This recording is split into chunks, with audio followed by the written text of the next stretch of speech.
Getting started with Super Analyzer. Click on Reports. Click on the button Create Report.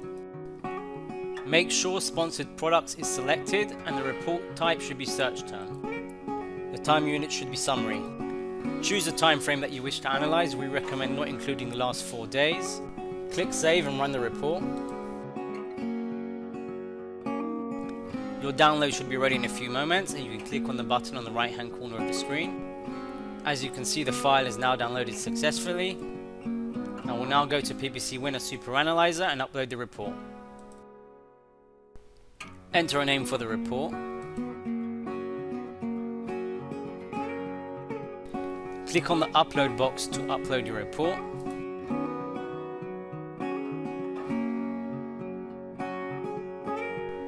Great, my report is uploaded successfully. Now click Save. The report should now be ready, and I can click on View to review the report. Here is an example of the summary report. You can also download the full report by clicking on the Download Full Report button. Thanks for watching. Should you have any questions, feel free to contact us at support@ppcwinner.com.